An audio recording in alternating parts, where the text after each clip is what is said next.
Do you have the same?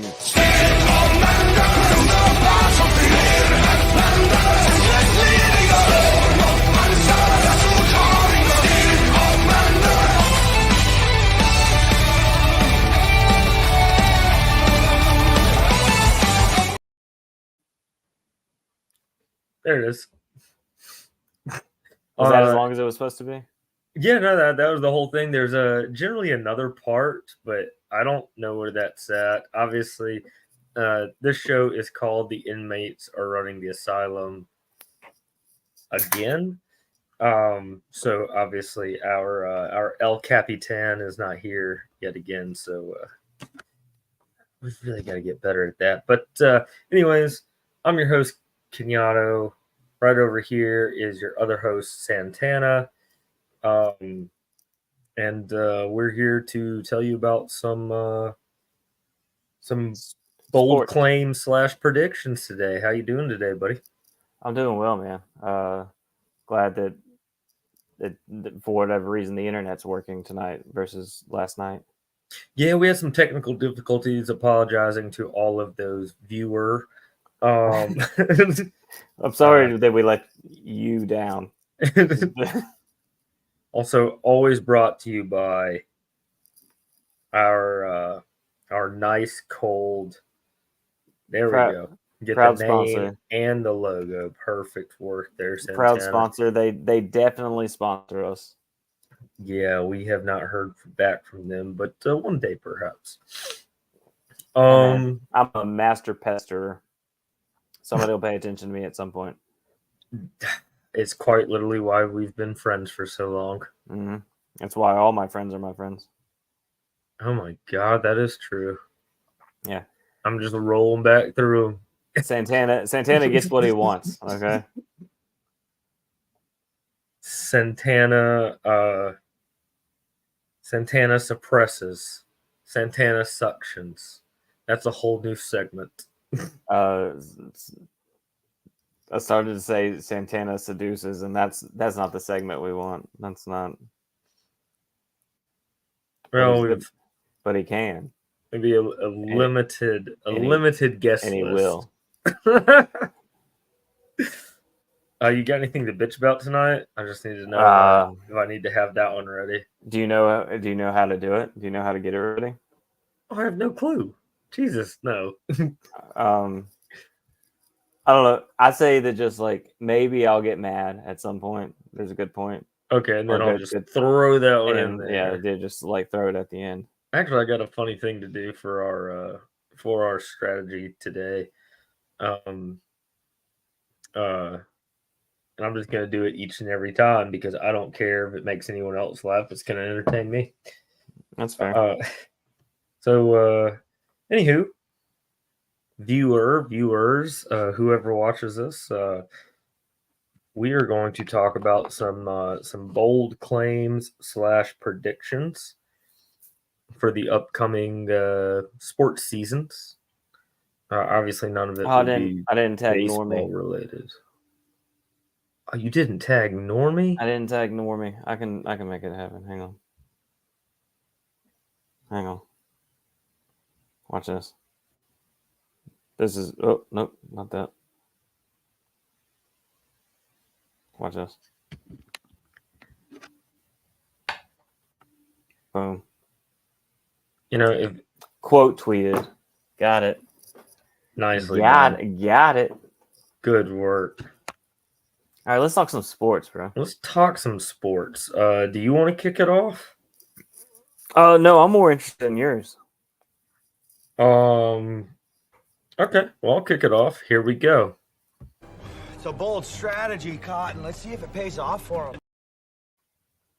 him. My next haircut is going to be Bateman from that movie.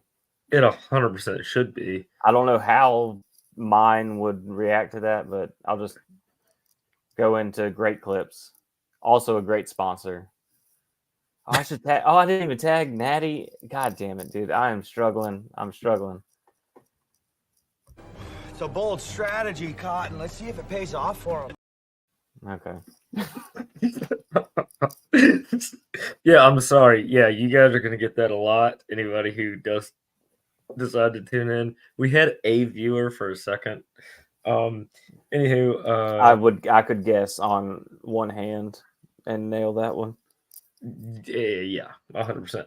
My first one is Oklahoma beats Texas in the Red River shootout today, or not today, this year. Today? Oh my god, that's a Same- real yeah. bold. That's a They've already beat them. It's a mind game, you know. oh my god. Venables. I mean, look, Sarkisian's had one double-digit winning season in his entire head coaching career. You said and he Oklahoma beats Texas, right? Yeah. Okay. And yeah, and it's just a gut feeling. Now the numbers are obviously against me. Vegas is generally pretty good at their jobs, except for at Heisman. They don't really start that off that well. Texas picked second to win the SEC and generally in the top 2 or 3 preseason rankings. The Vegas books right now have Oklahoma to finish 9th for the SEC championship, which is just in front of Auburn. So Oklahoma at plus 4,000, Auburn at plus 6,000. Do you have the list of all 8 in front of Oklahoma? I don't, but I definitely can get that. Imagine Georgia, Bama, Tennessee. Yeah. Ole Miss, Missouri. Is that a wild Billiam I hear stalking around out there? He was stalking for a second. He was he had to get himself a beverage, and I don't know if he grabbed one of our sponsors or a water. I have no clue. Fun fact: we're also sponsored by water. Not like any All specific of them. brand. Yeah, just just water. H2O. Like yeah, just. But to be fair, I think all life is sponsored by water. I don't think it exists without it. Okay, let me pop this up. Way to make us not feel special. When the rep from Waters called me, he made me feel special, and what you just did made me not feel special. So Yeah, I apologize about that. I do. okay, well, I wish there was something I can do about it, but there's Yeah. not. There's not. yeah, sure, okay.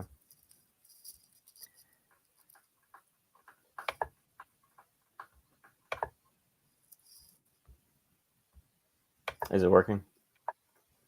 I don't know. Once again, this is when the inmates are on the asylum, so you know what? You know what? Let me try That wasn't something. it. Let me try something else. That wasn't the one. That wasn't the one. Okay. Here we go. Here we go. And I've actually done this one before. Hey. All right. You with me here? We got it? Yeah. Okay, obviously you got your usual suspect at number 1. With Georgia. And then Texas, like I said, at number 2. Ole Miss ahead of Alabama.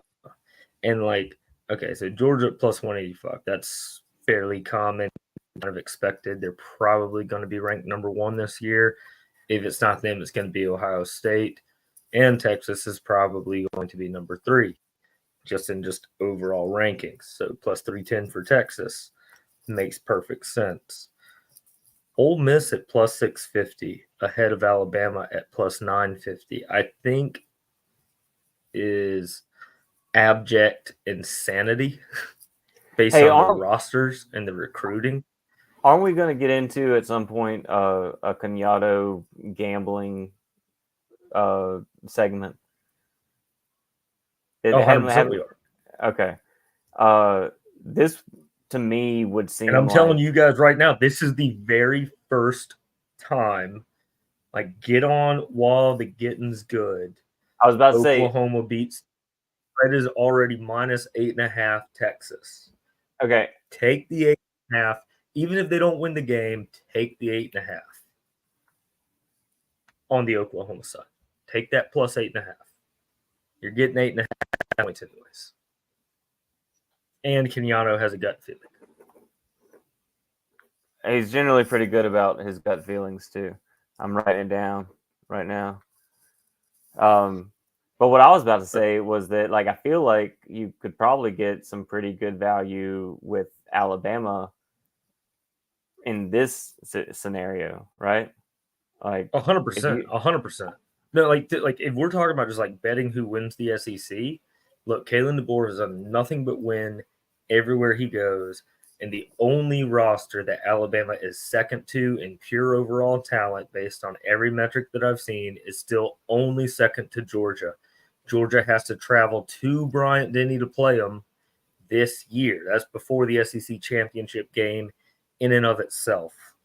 So there's already a leg up there. And now, obviously, this is a whole new regime, and DeBoer lost some of the staff that they thought would come in and has had to kind of piece all that stuff together. However, Alabama has mostly owned Georgia. And Georgia has mostly owned Auburn. So, I mean, it's just not even really mostly a running thing.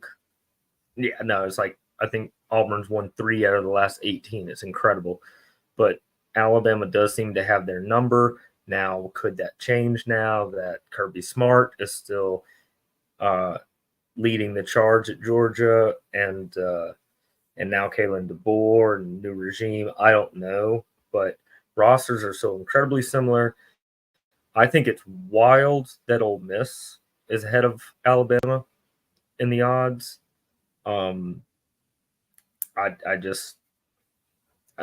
I think it's silly. I think that people think that there's going to be a lot more upheaval than there actually will be.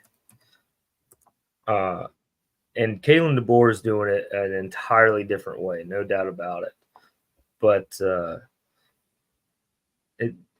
I don't think he's going to do it enough of a different way to where they just fall off a cliff. I'm sorry, I'm trying to find exactly so I don't misspeak. Yeah, in college football, and a lot of it's in CU Falls, and there's Southern Illinois, Eastern Michigan, Fresno State, Indiana, Fresno State, Washington, Alabama. Not a ton.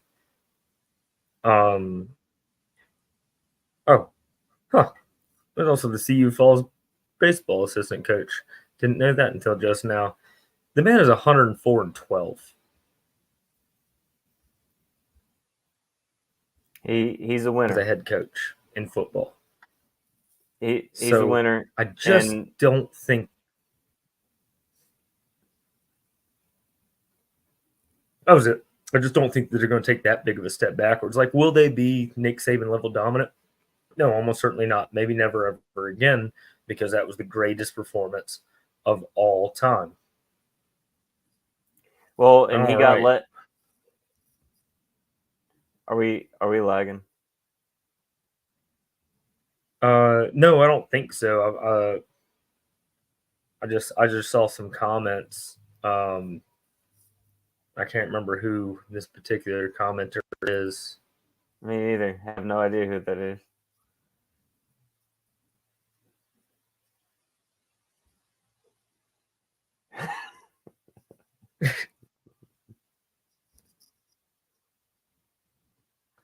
Okay, that one actually is interesting. I wouldn't mind talking about that one. Ooh, okay. Yeah. We'll run down the schedule. Who is this? Oh. Who is this you just popped up? I don't know who that is. Interesting screen name. But howdy. Good to see you. Good. But okay, no, I would be intrigued to run down Alabama's schedule with you. But yeah, I don't know why. I think Oklahoma beats Texas, or at least covers that 8.5. I think they just straight up beat them. That's my bold claim. And then in front of them to win the SEC, it goes Georgia, Texas, Ole Miss, Alabama. I agree with you completely, Santana. Alabama's odds should be higher than that. At the very least, in my opinion, they should be tied with Texas. I think Quinn Ewers is an excellent quarterback. I think Jalen Milroe proved that he will, and I think you and I have discussed this, pretty close to being in New York this year, if not possibly taking home the Heisman. Then you've got LSU, of course, Brian Kelly and that program. Just that program with or without Brian Kelly, they're always just good. Screw you, LSU. Excellent program. Also, some super nice fans. Are they going to get crazy? Are they going to do some weird shit? Guaranteed. But I've only had good interactions with them, and one of them so memorable that like it will stick with me for the rest of my life. Excellent interactions. Tennessee, that makes sense. Heupel, they had a backward step last year, but they were still a good team. Missouri being this low is a little bit weird, because they're not loaded with the talent that everybody else ahead of them is. But they're returning, I think it was 14 or 15 starters, and they only lost one game this year or last year. And I think that their schedule is much tougher. Everybody's schedule is much tougher this year with the introduction of Oklahoma and Texas, and basically the dissolving of divisions. So we'll see. But I think it's kind of weird for them at 1,500. That could be a good value. Talking about a value bet there, I don't think it's possible. Like it would be a long shot. I wouldn't throw down big money on it, but it's odd to see them that low. Then you get A&M at plus 2,000. I think it's wild that A&M is ahead of Oklahoma, given that Oklahoma was also only a one-loss team last year.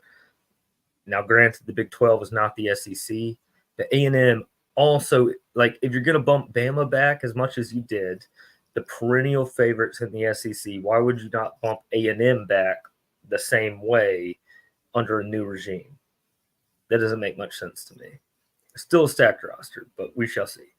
I was about to say, I think that the returning roster, specifically defensively for A&M, I think that Jackson Arnold's obviously Oklahoma's biggest concern. Like, if he comes in and can pick up where Dylan Gabriel left off, I think that's where you're looking for Oklahoma's success and why they would be so far back in this moment. Like, I think that you could see, because I think they have 3 defensive players on the All SEC preseason team. Wasn't it something like that? Yeah. So it's kind of like what happens where the trigger is being pulled if Jackson Arnold is able to play at a high rate, then maybe they climb pretty significantly. So I mean, maybe going forward, or talking about value, put some on them right here before the season starts. And obviously Jackson Arnold, very little experience up underneath his belt, but 5-star recruit. And obviously he's got big shoes to fill and veteran shoes to fill with Dylan Gabriel. But I don't know. Like, after Venable's first year at Oklahoma, I thought that it was only going to head south. This was mostly a failed experiment. But then they had the year that they had last year, and I was like, now they have a shit schedule. They have a hard schedule. So I'm not even calling them to win the SEC. My bold claim is that they beat Texas this year, because Texas got a much easier conference schedule. They don't have an easy schedule. They have to play at Michigan. They've got to go to the Big House, I think, like week 2. It's a tough schedule. However, they got a way better schedule than Oklahoma did in the SEC. And the Oklahoma fans were the first ones to point that out. And I don't disagree with them. They got a rough one. But they get to play both Alabama schools, which obviously one, actually maybe both question marks. One almost for sure pretty tough. The other one, I don't know. Maybe we'll see. Uh,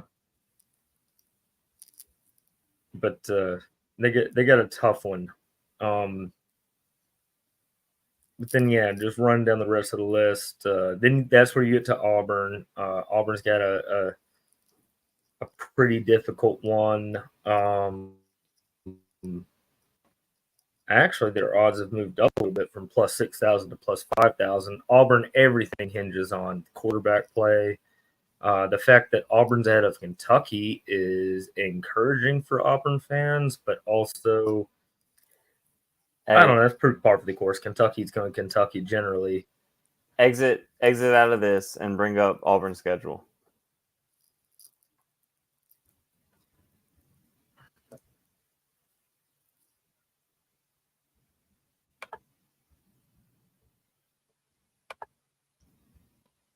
All right.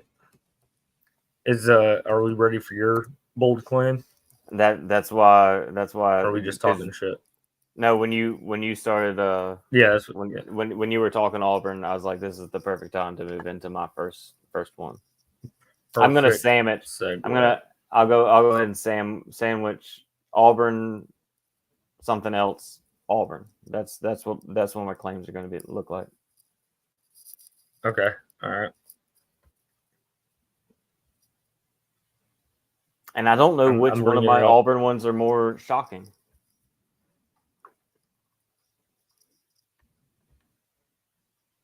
I can also I'll just go ahead and say it. Well, that's a good idea because this is like a Knight's Tale any second now. There we go. At least it's any second now, and not he is getting worse. He is getting worse. Okay. All right. There we go. I think Auburn. My bold claim is Auburn makes the playoffs this year. That is bold. Yeah, it is. It is. Let's talk about the schedule, and let me tell you why. Okay. I actually think, as difficult as Auburn's schedule is, like this may be the best Auburn schedule has ever looked. And I've spent a long time, like, especially once updates started coming to our phones. Hey, this is how hard this schedule is. Hey, this is how hard this schedule is. Auburn is always like way up there.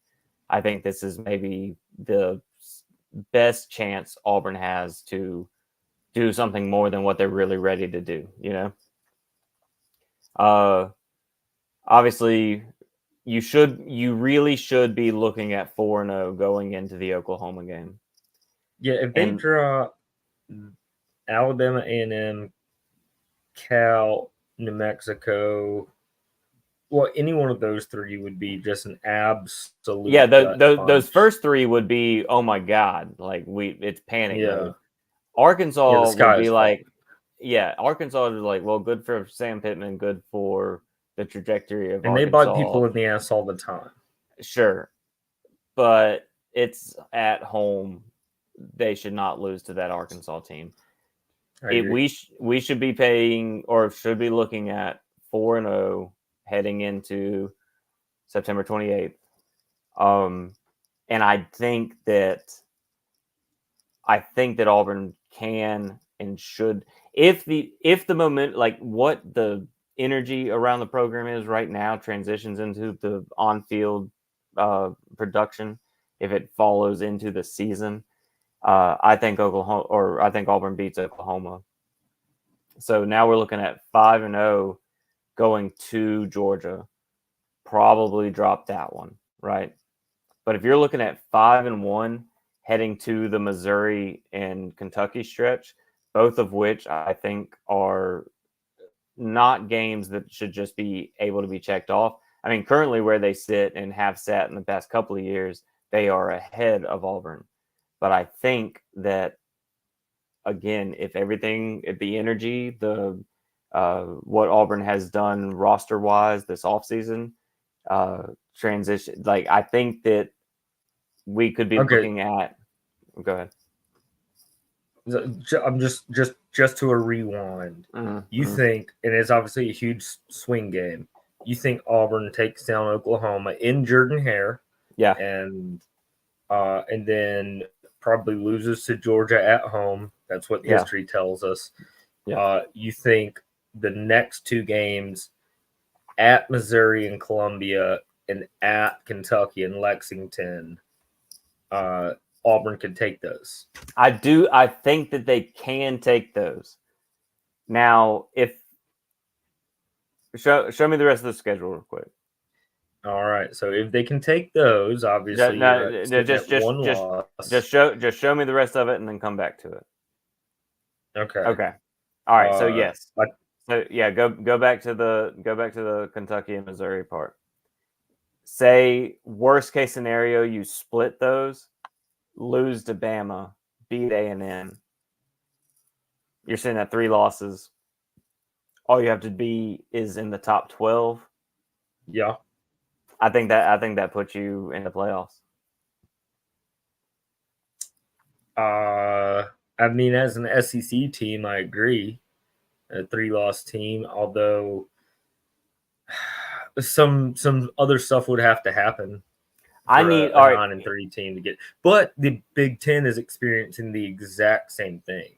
Well, I think, and I've said this before, that I think that the way that schedules and conferences are set up right now, I think people are going to be like teams are going to be running all over each other constantly. Like it would shock me if teams like it would be really hard for most teams to finish without less than at least a loss, but like everybody should probably start losing about 2 games.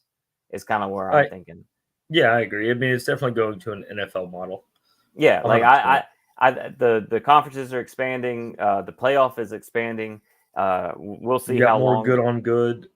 Yeah, more good on good. You're playing. That's what I'm saying is like Auburn's schedule. Yes, it looks like really daunting, but compared to Florida and Bama and like some of these other schedules are really rough. Oklahoma, I think, is a really rough. You said earlier, I think it's a really rough schedule. But Auburn's right here is like, okay, just say, and I think that Auburn has a chance to beat Alabama. I think Auburn has a chance to beat Georgia. Like, there's a chance that this particular schedule could lend to. Go ahead. I'm sorry. I was just going to say that it could lend to something special. I'm not saying that it would, but just say, like, if you had to pick 3 losses, it's kind of harder to find the 3 losses than it is to find all the wins. Like, Bama, Georgia, and then Missouri and or Kentucky, or Oklahoma, maybe A&M. See, I mean, it's okay. The 2 guaranteed losses are easier to pick. The 2 guaranteed losses are easier to pick than it is to find the guaranteed wins, right? No, and I couldn't agree and I think that speaks against my argument. But if you get past Georgia or Oklahoma, right? You go, so you're 5-0 going into Georgia, and it's not like you couldn't beat Georgia, right? Well, had them on the rope. Had them on the ropes last year until Brock Bowers had to do his thing. However, that was at the voodoo site that is Jordan-Hare. This will be a road game. And not great historical success. Right now. Not recent historical success. Jesus Christ. You were getting so old. Not great historical success, but not necessarily like we go to Athens and lose in Athens. There was a time in my life where it seemed like it was kind of give and take at Athens or in Jordan-Hare for those teams. That's so far away now, but yeah, I don't expect to beat Georgia. Okay, I'm not saying that, but it wouldn't shock me if we not only possibly split the Missouri and Kentucky games, but beat both of those teams. Wouldn't shock me, no. And then hopefully you beat Vandy. Hopefully beat ULM. Mhm. A&M is going to be tough as nails. That's the thing is like you got to beat Oklahoma and you got to beat A&M. I think But I that's what like we're getting looking like on Elko's the Auburn too. schedule. I do Elko's too. actually kind of reminds me of Venables, like for the position that he's. I mean, obviously he already was a head coach. Venables wasn't until he got the Oklahoma job, just like long term, like DCs. Obviously Venables mostly just with Clemson and Dabo, but Elko's with a few places, and then a head coaching gig, maybe two. I think it's just the one. He could be dangerous and a ton of talent. Yeah, that defense may be the best defense in the SEC this year. Like it's that loaded. Yeah. It's I've still got the Jimbo hangover. Everybody should beat A&M. Okay, like that's just where I'm at. Like everybody should beat A&M. But really looking at it, if you beat Oklahoma and A&M and split the Kentucky game, split the Kentucky and Missouri game, take Iron Bowl and Georgia on the chin, I think you're pushing in the top 12 there. Yeah, no, for sure. You'd be on the fringe at least. Are you writing I these don't down? disagree. Are you making these notes? I would like to talk about this later in the season.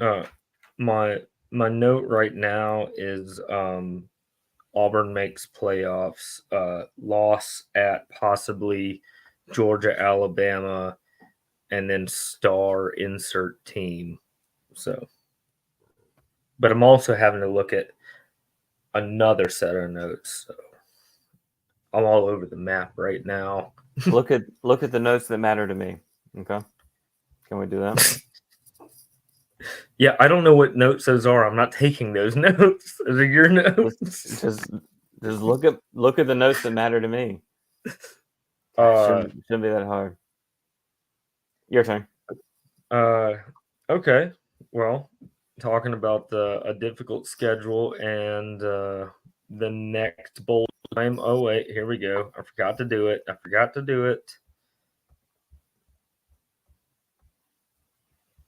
It's a bold strategy, Cotton. Let's see if it pays off for him.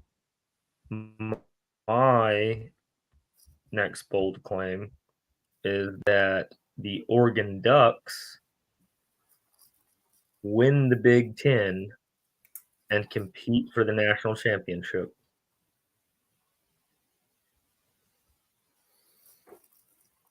All right, so they have to supplant Ohio State probably specifically this year, right?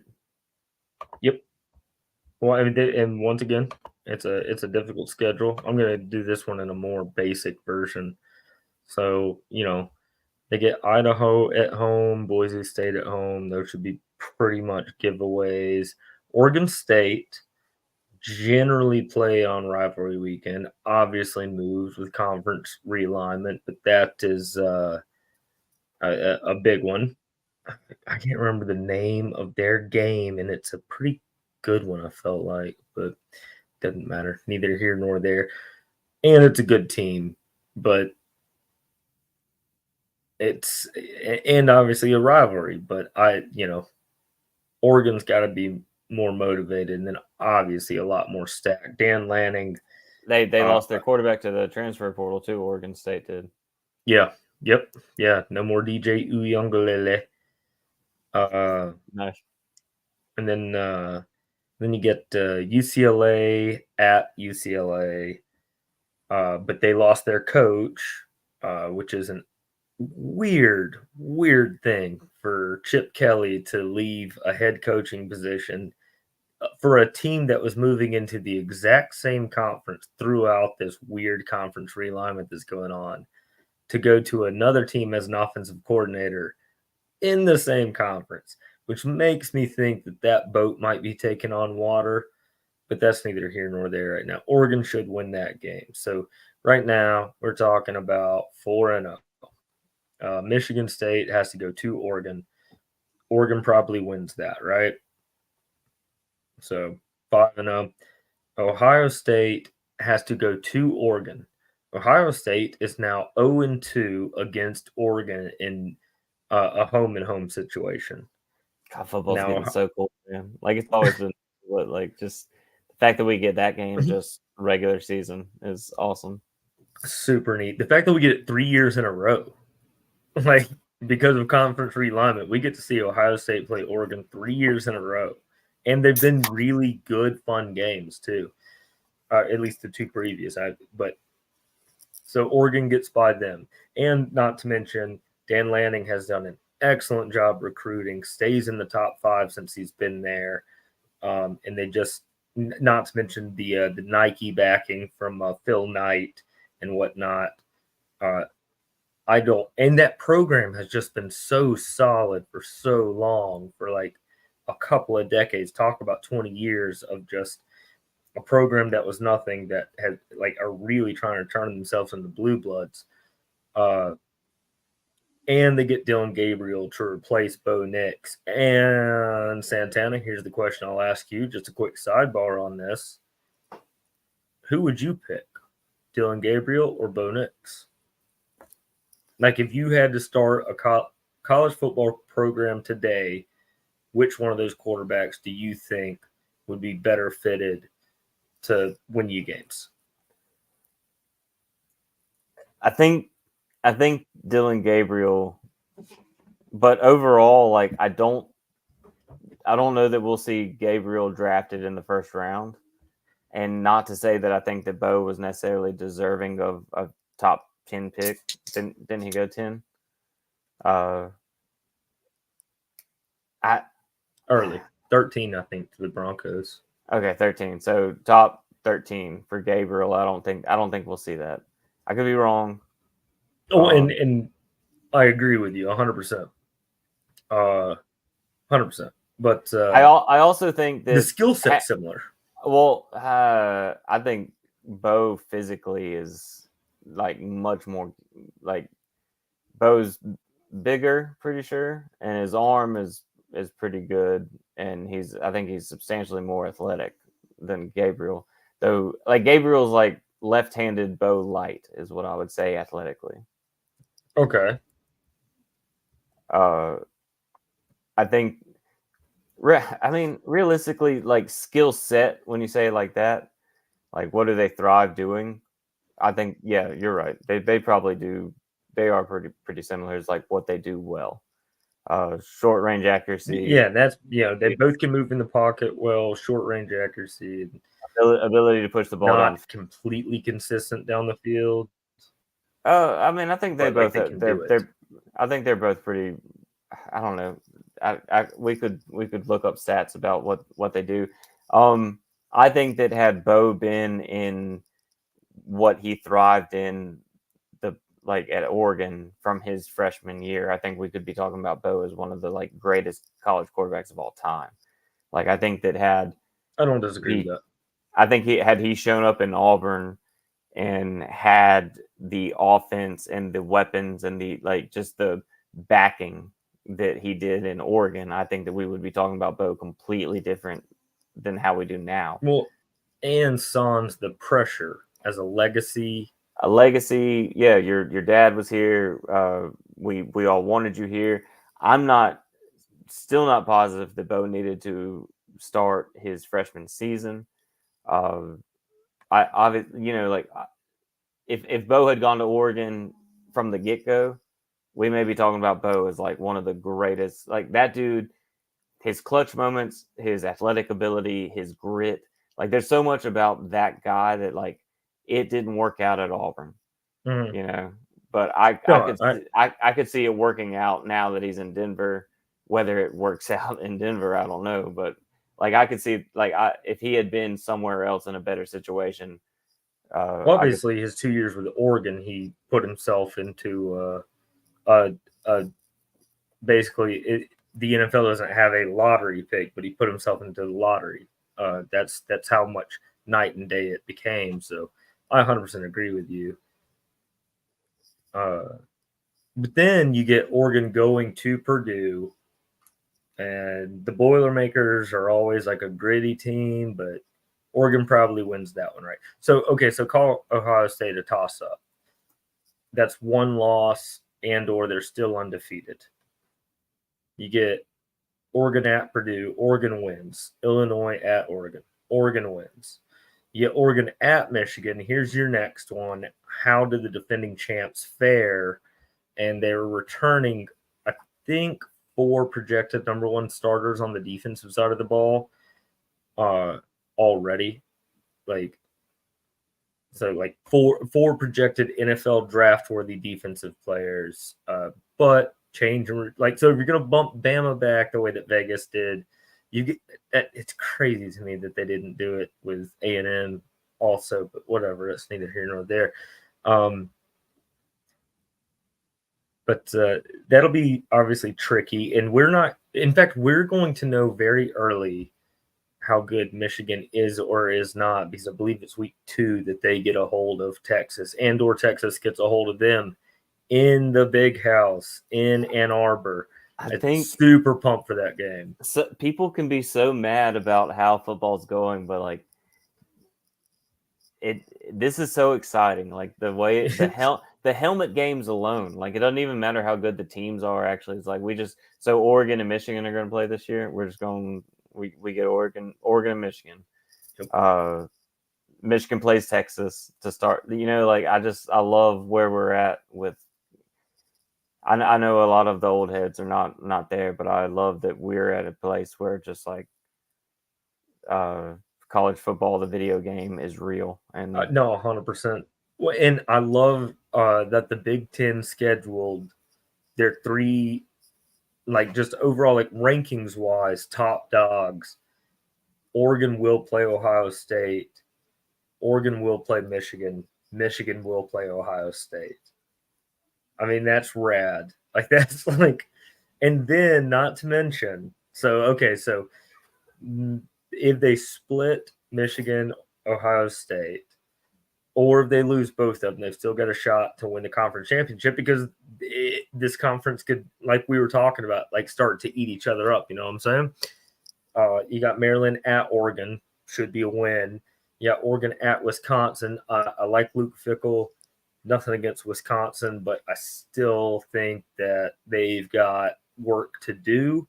But hey, man, when jump around comes on, Wisconsin can do some stuff. But then you get to finish it with the other, what I would say is probably the 4th. Well, no, Penn State, but the 4th or 5th. I don't know. It's Washington / Penn State right now to finish the season with the biggest rivalry, and talk about a bugaboo. 0-2 Ohio State versus Oregon. Ohio State not being able to get over that hill the last couple of years at a home and home. Oregon just can't friggin' beat Washington right now. No matter how good they've been, they're like 0-4 in the last 4 meetings. So that'll be fun. So they could be 1 loss, 2 loss, and then that would be the 3rd loss to knock them out of conference. But I'm not talking about playoffs. I'm talking they win the Big Ten and then play for the national championship. You think they play for the national championship? I think that they play for the national championship. Like in the national championship game? In the national championship game. Jeez, okay. I was with you. And I'm like, yeah, okay. I've got on my notepad right here. Uh-huh. People can't see it on the camera. Hang on. I'm also pointed the wrong direction. Right over here. Uh-huh. Bold. In bold. Well, that's what this is. Yeah, that's what this is. I just didn't know you were gonna go like ludicrous. Yeah. So I went pretty big on that one, of course, But that's about it on that one. And then I guess that brings us to... It's a bold strategy, Cotton. Let's see if it pays off for him. Okay. I actually you're kind of in on this one. From we had this conversation not too long ago. My next one, my Auburn sandwich, the meat in that sandwich is going to be Atlanta, the Falcons. They win the NFC South this year. Okay. Yeah. Yeah, we've talked about it. We heard, and I need you to help me remember exactly the stats on why the offensive line was so good last year. Remember we were. You remember that? Yeah. I can't remember why either. It was when we were doing some draft recap stuff, and then one expert has been considered one of the best in the NFL recent years. As of July 2024, Pro Football Focus ranked the unit 6th in the NFL heading into the season. The starting O-line for 2023 included Jake Matthews, Matthew Bergeron, and Drew Dalman. And they drafted more offensive lineman talent. So, and Kirk Cousins is going to put on his best pair of khakis, and he's going to do friggin' good, pardon his language. He's got weapons to work with, at least. That's the thing, is that Kirk Cousins is a stat producer. The offensive weapons that he has are ridiculous. The offensive line apparently was much better than what our eye test showed last year. The Tampa is going to be good. New Orleans is going to be all right. Carolina, I think, is going to be actually shockingly improved, but Atlanta has a real chance to come in with, they were basically missing a guy who could distribute. They were basically missing the situation where, okay, all we need is a guy who can throw the ball around. And between Bijan and Algier, the running game is going to take care of itself. They're going to be running a McShanavay offense because Raheem Morris took Slovak. Is that the guy he took from the Rams? I can't recall on that, Santana. Can you talk for? Yeah, I can chit chat for a little bit. Okay. I'll kill a little bit of time.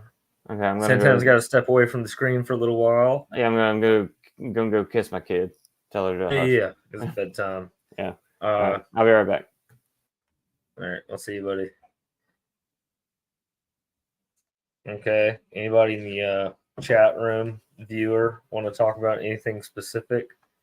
Or otherwise, I'm just going to be sitting here talking to myself. Or, real fun, I just sit here in silence and completely kill the dead air. That doesn't sound like fun for any of us, honestly. But we'll wait patiently until Santana gets back. A big debate that I want to talk about for the next show and upcoming shows, which, man, the season's it's rushing towards us now, guys. Which conference is better, SEC, Big Ten? And I know that's been a tired argument, but then obviously you get to add USC and Oregon and Washington and Oklahoma and Texas. And Santana's back, so we're good. Could take more time than that. That wasn't as. It didn't seem. It seemed like, hey, I need to be in there, and it wasn't. Okay.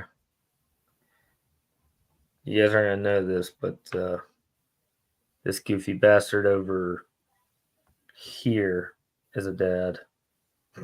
We will never know how. With a strong instrument. No. But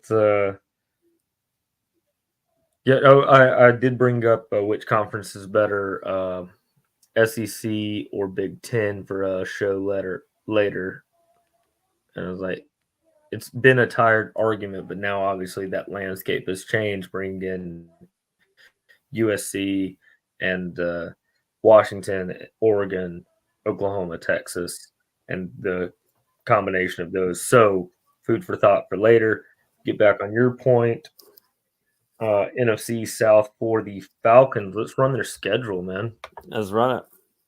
Obviously, I gave you the PFF stats on their offensive line. Number 6 last year and perennially good, which is shocking until Santana and I, doing some draft stuff, found that out. I was like, they seem like they're shit, but that may just be they haven't had very good quarterback play since Matt Ryan departed. And I mean, look, it's kind of like that, like hand in hand thing. Like a good quarterback can make a bad offensive line look good, and a bad offensive line can make a good quarterback look bad.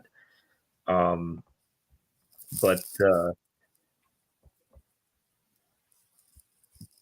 it kind of seems like in this case, sorry. It kind of seems like in this case, it just based on numbers in PFF, they don't get everything right, but they generally do a pretty good job. People trust their work. So we'll get off the preseason. So they start Steelers at home. That's pretty tough. That's a tough game to call. Man, they've got a brutal opening to the season. I mean, goodness gracious. Okay. I could see a they Kirk got- Cousins led offense beating the Steelers, the Eagles. I think the Chiefs will probably hang 100 on them. I think they beat the Steelers opening weekend. How about that? Okay. All right. I'm gonna add that to the notes. Beat the Steelers. I mean, it wouldn't shock me. But you're also talking about a Steelers team that is now helmed by a possible Hall of Fame quarterback, which makes them obviously far more dangerous. A much improved offensive line with consecutive 1,000-yard rushing running back. Like, no, the Steelers are in that defense as long and TJ's healthy. Yeah, I may be talking myself out of that, but they get them at home. They do get them at home, and I'm somebody who is well aware that it's hard to win in Atlanta. And then they've got to travel to Pennsylvania after that. They get the other Pennsylvania team in Philly. And look, I like the Eagles, like the team, Nick Sirianni, and this, that, or the other. But Eagles fans, if any of you guys are watching this, go flock yourselves. Like, quit misbehaving, okay? All right? Be adults. Just okay. Be adults. But it's just sports, baby. Okay. But a very, very good, solid team, and they get Saquon Barkley now. That's a tough one to start off with. Very difficult games, and then okay, here we go. It's the Chiefs. The good news is that the Falcons don't really have anybody that the Chiefs can hold. You know, that's what I would say. All right. So generously, all right, after their first 3 games, they would either be 1-2 or 2-1. Let's just skip the AFC teams, okay? Okay. Just do NFC. Let's just do NFC teams. The overall record matters. Unless they win all their division games. No. The other divisional teams still have a better record. Mm, They still win the division. no. Okay. Because overall record first. All right. Let's do it. Okay. Go 0-1 Steelers. Okay. 1-0 Eagles. Okay. Or so 1-1. 1-1. 1-2 Chiefs. Okay. 2-2 Saints. 3-2 Bucks. Okay. 4-2 Panthers. Okay. 5-2 Seattle. Wait, you think they beat Seattle? Yeah. Okay. 6-2 Bucks. Okay. They demolish, embarrass the Cowboys. It wouldn't matter what level these teams were playing at They- any point in time for you to not say that. But okay. Football is a different sport to the Cowboys on that day. Okay, almost certainly. I would almost guarantee that. Yeah. All right. So how many do we have wins? I believe they're at 7-2 after they demolished the Cowboys. Yeah, fuck Demolished the Cowboys up. Demolish them, embarrass them. It gets close for the Saints, and they pull that one out at the end. Okay. Oh, fuck again. up So they beat them twice because they've already had them at home. Now they got to go to they're sweeping the dome division. in this one. Yeah, they're sweeping the division. Okay, sweeping the division. Oh my god, that's sweeping the division. Yeah, unless you're the 49ers. So 8-2. Did you ever say? They get it. What's that? I said it's sweeping the division is hard unless you're the 49ers. You guys have done it one time in the last 30 years. I feel like we've done it 9 times in the last 4 years. So of course you feel like that. All right, where are we at? The Broncos. Yeah, they smashed the Broncos. They don't even start a quarterback. Yeah, I mean they're figuring out between 3 of your best options either. And the front runner seems to be Jarrett Stidham. Hey, we got a couple of war dams. We got a couple of war dams on that roster. Oh yeah. You got Jarrett Stidham, and you got Bo Nix, of course. Early round, early mind-blowing draft pick to a lot of people. And Zach Wilson. And Bo Nix, and then of course Zach Wilson, who is the number 2 overall pick. And he's a big war dam guy. He played for the Cougars at BYU, but he was an Eagle at the heart. Well, that's why he slept with MILFs. I was about to say because he searches out the Cougars. Oh, yeah, it was right there. It was right there. It was right there. It was right there. Good work. Then you get the Chargers at home. So right now, after that, what do you got them at? I don't know. I was hoping you were keeping up because I was for a second, but I started having too much fun. The way that I currently have them, you've got them at 1 loss. Yeah, I think that they're currently winning the NFC. They're 1 the loss, lead team. 1 loss, and only 6 games to go. All right. I'll find the collapse because they are the Falcons. Okay, they get fucked up by the Chargers, just slapped around. Okay, the new Harbaugh Chargers. They're just gonna pound the rock. Yeah, they get fucked up. And then the Vikings, they beat them by it's a weird score. It's 15.5 points or something like that. Wait, the Vikings beat the Falcons? Yeah, easily by 15.5 points. I hope you're writing this down because no way that the Vikings beat the Falcons. No way the Vikings beat the Falcons? I mean, yes, there's a way, but not in the scenario that you're painting. If they've done this kind of bullshit and they're on this trajectory, it's either Sam Darnold or JJ McCarthy. I feel like you're underestimating Sam Darnold. Okay, He studied under the McShanavey offense last year, and now he's playing in another version of it.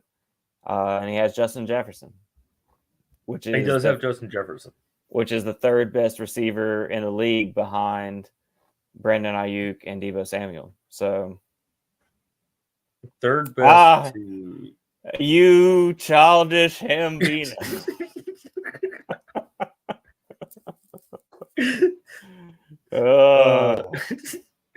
No, in this trajectory, there's no way that this Falcons team that you've built loses to the Vikings. I didn't build them.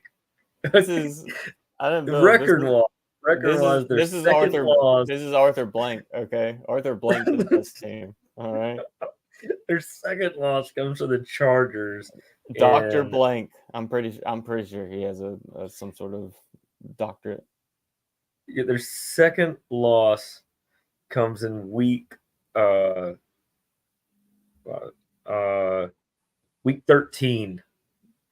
to the Chargers, and their first loss is between one of their three brutal openers. Okay, so there's no way that team starts to lose to them. I mean, they do have to go to Minnesota, but they get to play in a dome that kills a lot of birds. Oh, no, it kills a lot of birds instead of the Falcons. And the Falcons are coming for revenge. That's what's happening. Anyway, so they slap around the Raiders. The Giants don't even show up. Yeah, Giants. I actually think the Commanders probably steal one there. And by this point, they've set their starters because of how good they've been this season, and the Panthers beat them in the end. What's that give us? Did they win? Did they win the South? If you continue to say that the Vikings beat the Falcons, that's the third loss, and the Commanders win one, they are a 13-4 team, and there is no way that I said the Panthers win one too because they sit their starters going into the okay. Yeah, dude, I'm not an insane person. They could sit their starters. It's the Panthers. When you said that, I was just like, yeah, it doesn't matter. Like my brain was just like, buddy, it's buddy, they added pieces this year. Gonna blow your mind. As a matter of fact, let me scratch out this bold claim and say the Panthers win the South. No, never mind. I just looked at my pen. I don't have a lot of ink. So, well, good idea, or not good idea, but good circumstance, because no way in absolute hell that happens. Bring up their schedule. I actually feel terrible. Bring up their schedule. We'll do that. Just remind me. You want to bring up the Panthers schedule? No. It's like an exercise in futility. No. Go to your next bold claim. All right.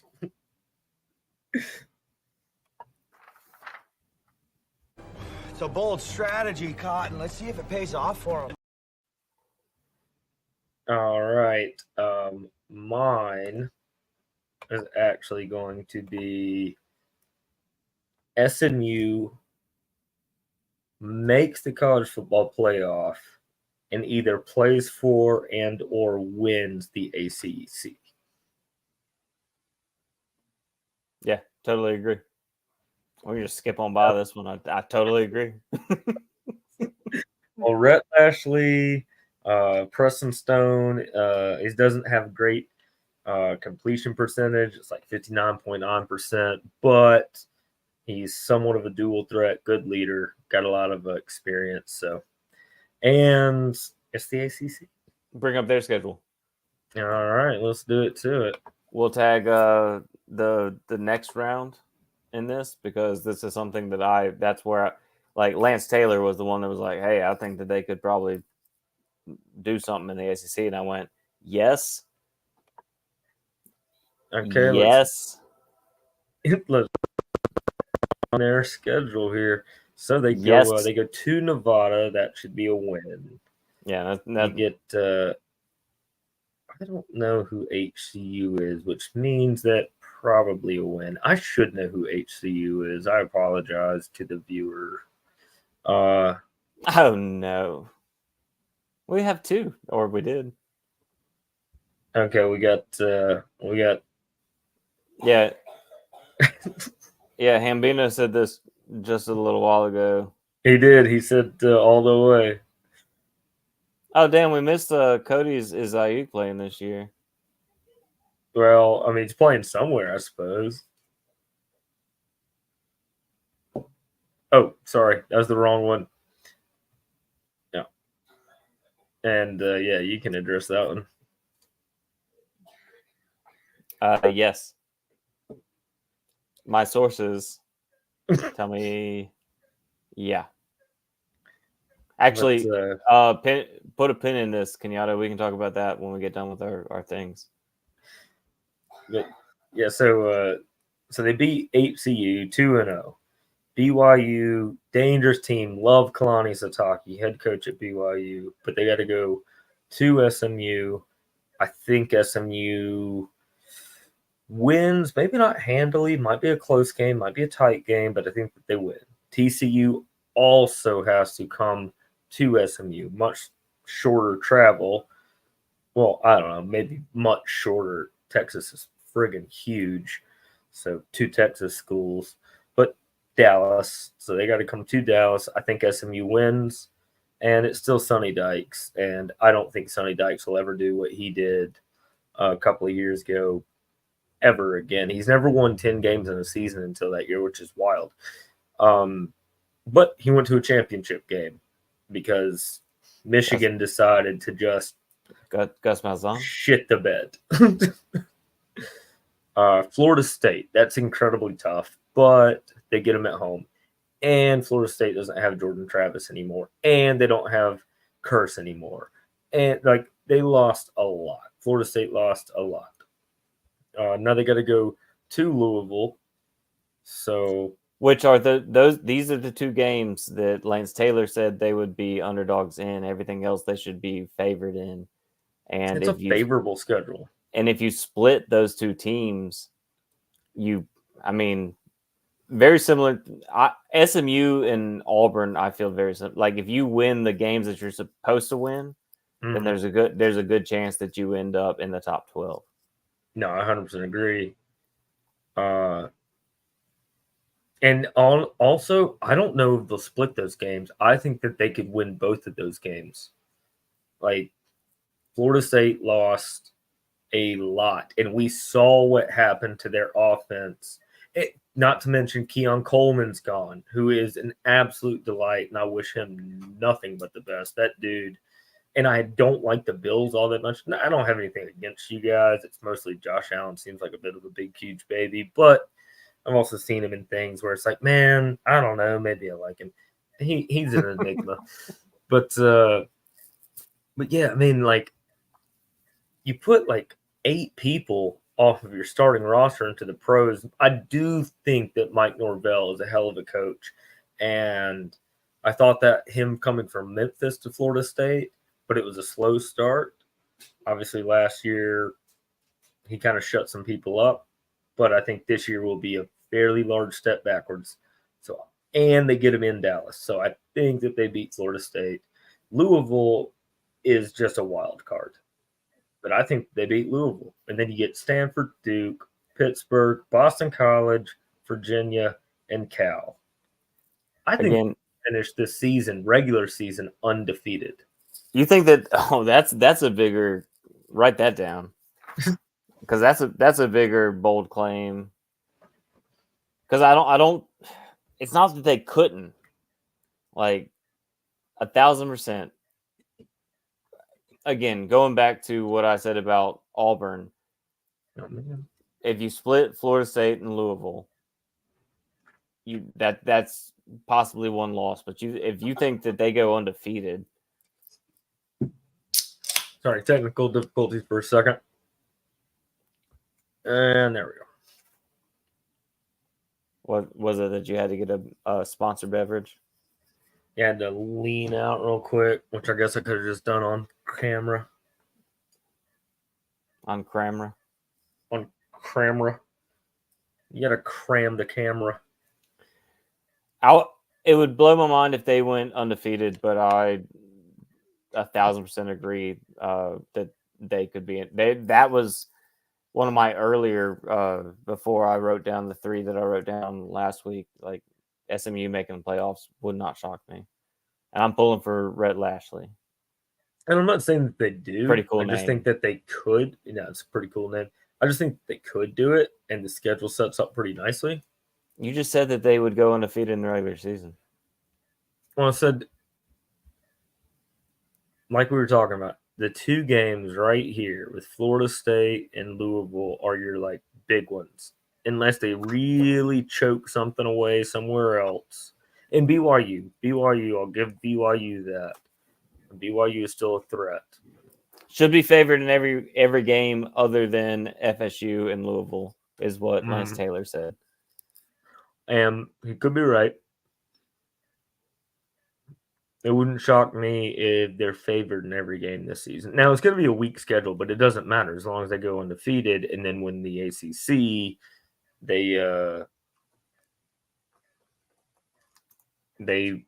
Now the championship team could be Clemson, or like the championship game could be Clemson and or Miami, who they luckily get to dodge, which I think are the 2 stronger teams in the ACC this year.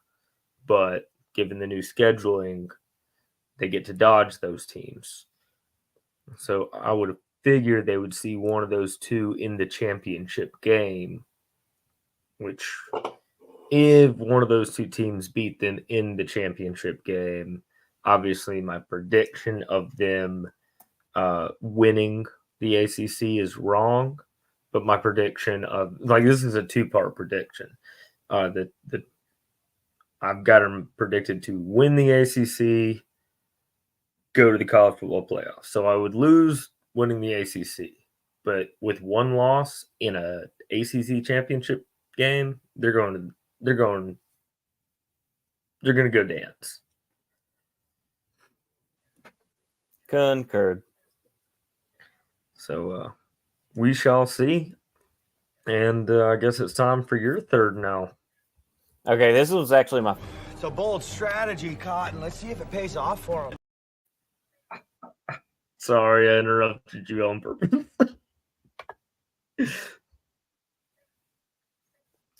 I forgot that we were doing a thing. All right. Okay, now for Santana's third one. Play it again. It's a bold strategy, Cotton. Let's see if it pays off for him. Okay, so for mine third. Okay.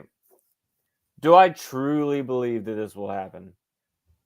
Actually, yes. Like, I think that Cam Coleman, and I could actually put in parentheses Perry Thompson. Like, I think that Auburn collected a group of receivers this offseason. I think Auburn collected a group of receivers this offseason that transcends like your standard group of receiving or recruitments. Cam Coleman or Perry Thompson becomes Auburn's first 1,000-yard receiver since 1999. Who was it in 1999? God damn it, Kenyatta.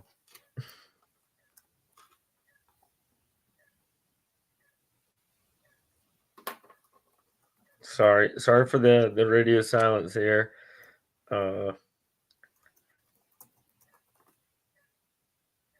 Viewer. Actually, we've had a couple. Ronnie Daniels. Ronnie Daniels. Do you remember him? I was 10. If that, I guess I mean, not that much of an Auburn fan, huh?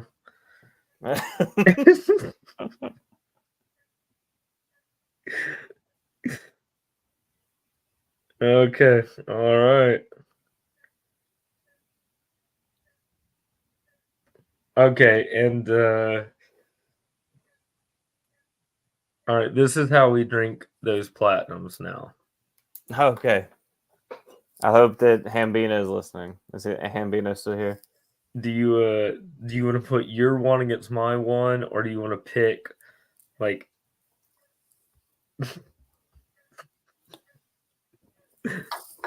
I am.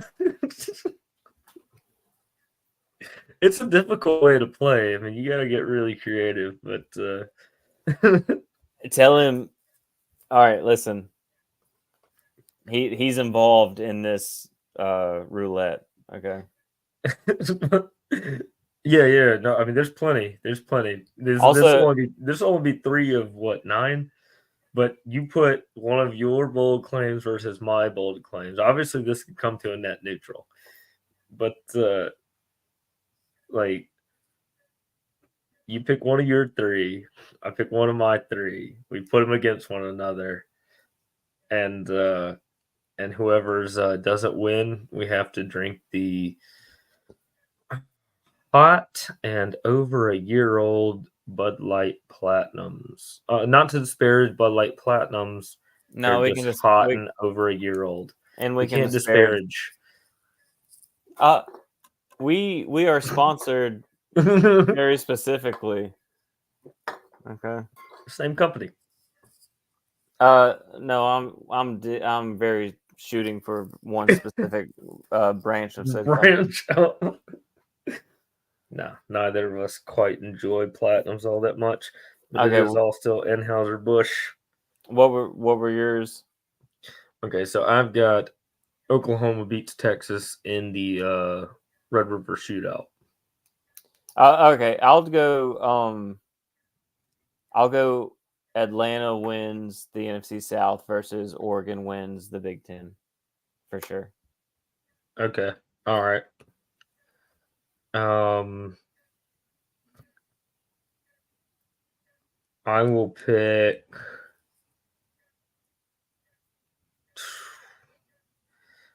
I'll pick Oklahoma beats Texas in the Red River Shootout against Auburn makes playoffs. Damn. All right, I love that one.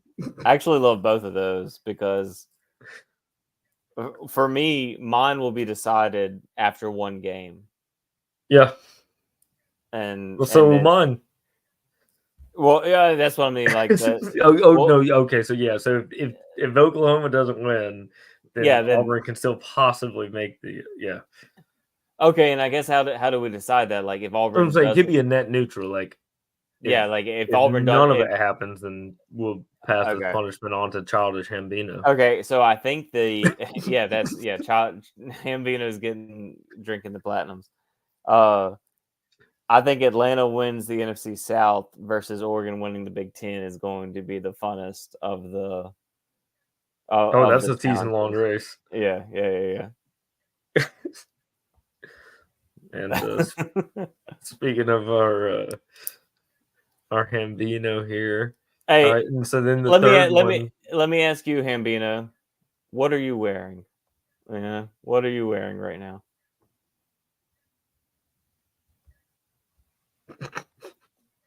What a weird question. It'll be funny, the response is why. Exactly. Exactly how I pictured you, my friend. Exactly how I pictured you. And then so by default, then it is SMU makes the college football playoffs. Now once again, that was kind of a two-parter.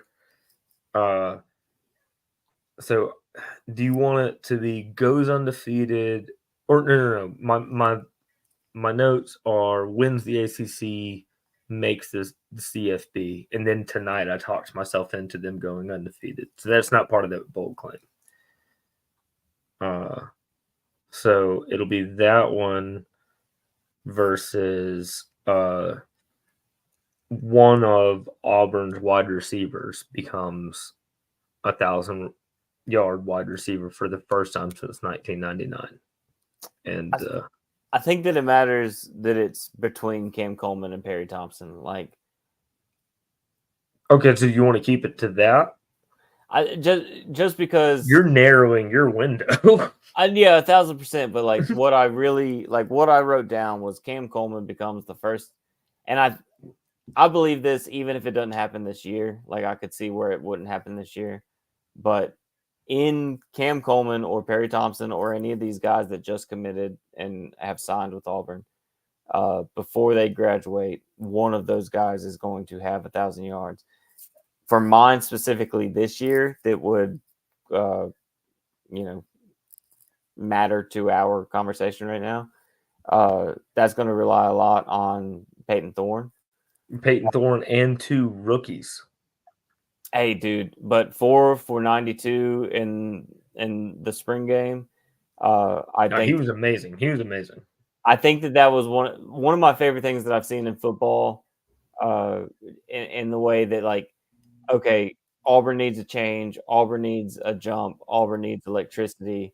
Okay, we got the freeze 4, 2 of which signed early or like got in school, enrolled early, and then Almost got Riley Williams too. almost did. Yeah, almost did. But got 2 that enrolled early, got 2 that are now on campus.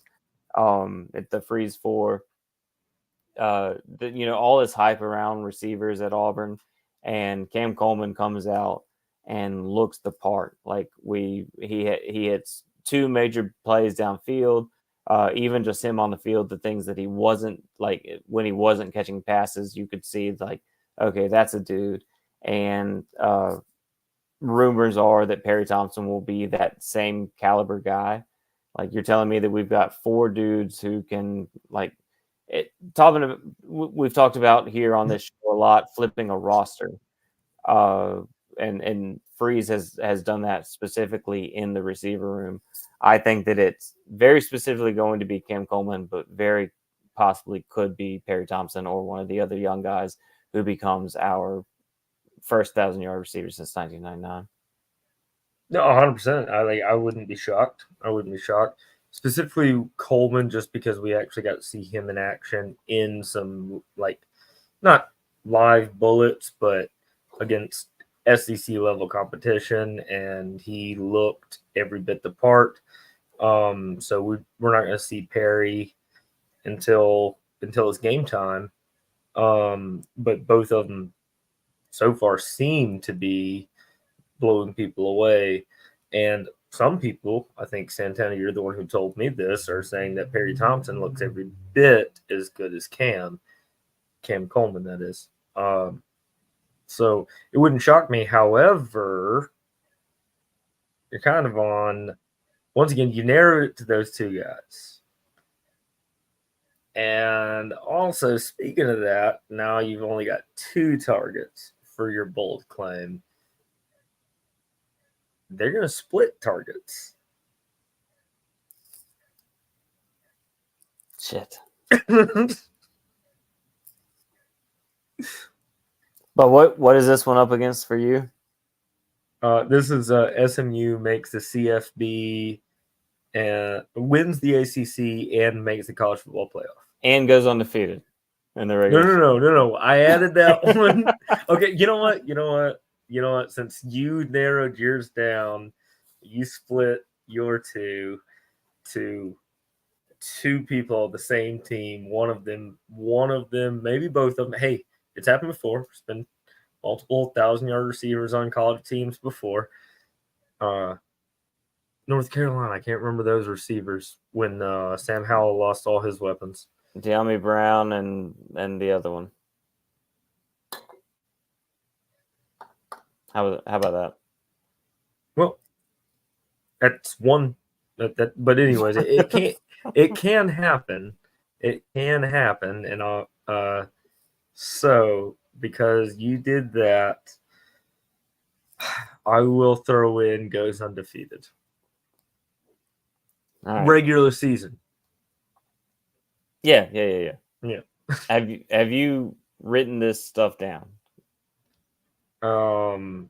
Most of it. Okay, write it down, because I I'm Or running. just come back and listen. Shit's not going anywhere. Who's gonna do that? Hit that like and subscribe button. Me? Shit. All right. Let me find it. Like, if I have questions about it, I'll just come back here. All Then we'll right. have to put up with our bullshit. I put up with it. It's a lot of fun. Our bullshit's a lot of fun. But all right, man. That's it. That got us to an hour and a half. Hour and a half of a lot of fun. I was actually crazy tired coming into this show, but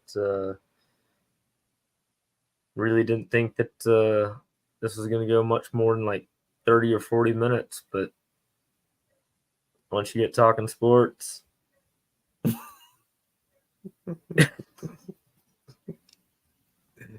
yes. Yes, we are him. Did we catch the Cody and Tom? We will all poop, and then the Hambino sounds inspiring yet vaguely threatening. Did we get that? We hadn't gotten it yet, but here we go.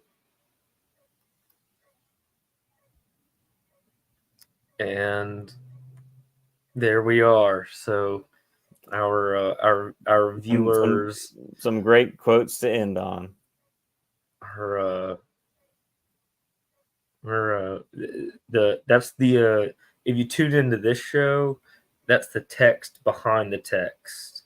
That's what you get in the background. It's riveting stuff, man.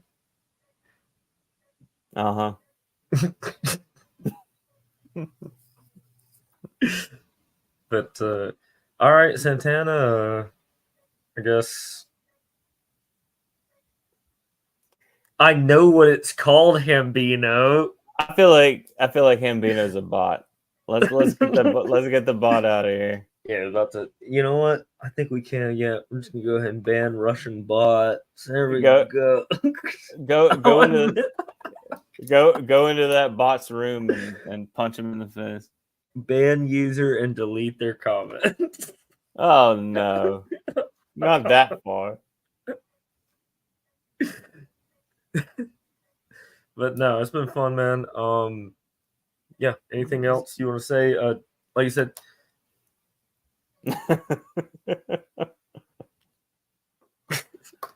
I can't believe we're the ones that let him in. Yeah, we did.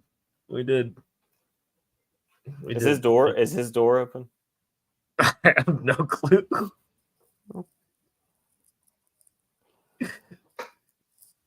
But